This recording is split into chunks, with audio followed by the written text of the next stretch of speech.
Historia e këpucëve, një mësim dashurie dhe respekti.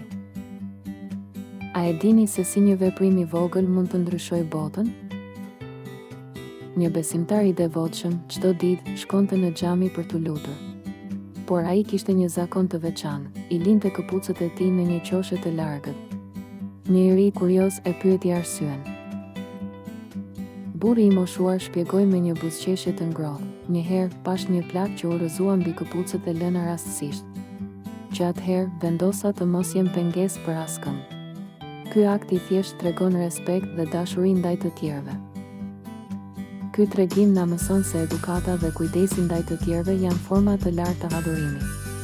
Të rinj, komunitet, nxënës, besimtar, le të reflektojmë mbi veprimet tona dhe të sigurohemi që po ndihmojmë, jo pengojmë, rrugën e të tjerëve.